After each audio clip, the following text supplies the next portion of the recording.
this hour.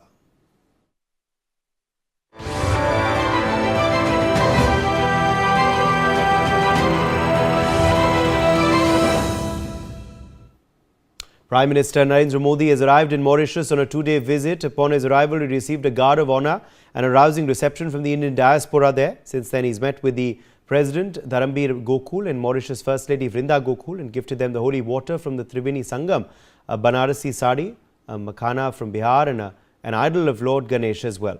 In today's telecast, we're going to take a deep dive into the history of bonhomie between India and Mauritius.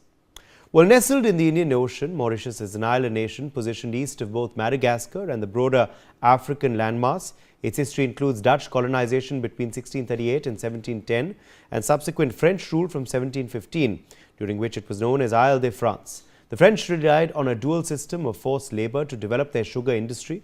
Enslaved people, largely from Madagascar and East Africa, they were brought to work in fields. Concurrently, up to 12,000 Indians were transported, including skilled artisans, under contracts that often masked exploitative conditions, with many experiencing de facto enslavement. After the legislative changes of 1767, the Indian immigrants were allowed to start their own businesses and buy lands. During the Napoleonic Wars, Britain seized control of Mauritius in November 1810, following the abolition of slavery in 1833 and the liberation of approximately 65,000 Africans and Malagasy people. A labour shortage emerged. The newly freed population, having experienced the harsh realities of agricultural labour under slavery, sought alternative means of survival. Consequently, many transitioned to fishing, crafts or subsistence farming, rejecting that labour that had defined their former social status. Thus, faced with this labour shortage, the Franco-Mauritian plantation owners and sugar oligarchs imported indentured labour primarily from India. In fact, indentured labour was first implemented in Mauritius between 1834 and 1920.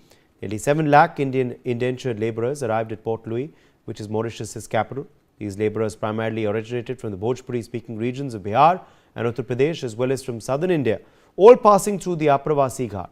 This resulted in a significant presence of Tamil, Telugu and Marathi speakers amongst them. The Indian workers were contracted to work for a 5-year period against a monthly income of 5 rupees, and they were to be repatriated to India at the end of their indenture.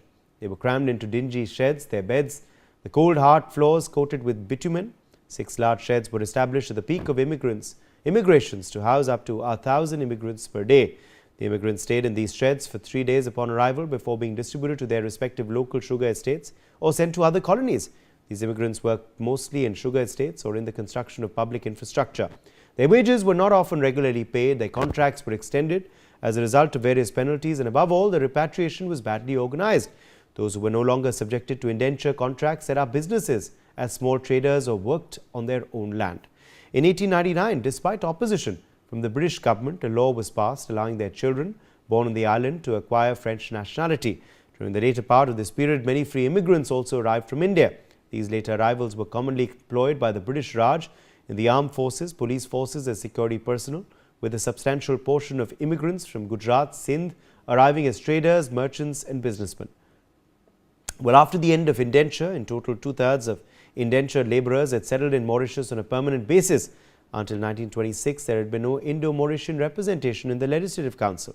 However, at the 1926 elections, Danput Lala and Rajakumar Gujadur became the first Indian Mauritians to be elected to the Legislative Council. Over the next few decades, Indo-Mauritians were actively involved and more often at the forefront in the struggle for better labour rights.